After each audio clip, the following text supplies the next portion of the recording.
SRH అంటే sun Risers Hyderabad. దీనికి ప్రెసిడెంట్గా ఉన్న సీఈఓనే కావ్య మారన్. ఎస్ఆర్హెచ్తో ఉన్న ఏ మ్యాచ్లో అయినా మనకి మ్యాచ్ జరుగుతున్నప్పుడు క్రికెటర్స్ తర్వాత స్క్రీన్ మీద ఎక్కువగా కనిపించేది కావ్య పాప. కావ్య పాప వాళ్ళ తాత మురసోలి మారన్.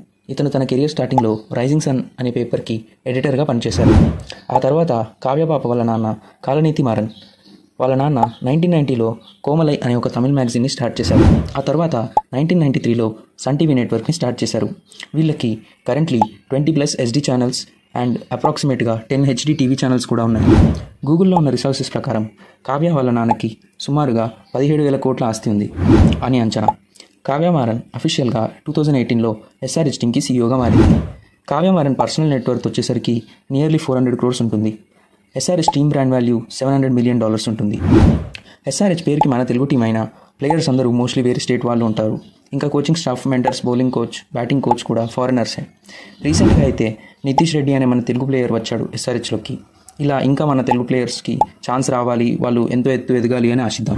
ఈరోజు నైట్ జరిగే ఎస్ఆర్హెచ్ వర్సెస్ కేకేఆర్ ఫైనల్ మ్యాచ్లో కూడా ఎస్ఆర్హెచ్ గెలవాలని కోరుకుందాం. మీరు కూడా మాలాగే కావ్య పాప ఫ్యాన్స్ అయితే ఈ వీడియోని లైక్ కొట్టండి. మీరు ఏ టీం సపోర్టు, ఏ టీం కప్ గెలుస్తుంది అనుకుంటున్నారో కామెంట్స్లో చెప్పండి. ఇలాంటి మరిన్ని వీడియోస్ కోసం మా ఛానల్ని సబ్స్క్రైబ్ చేసుకోండి. Thank you for watching.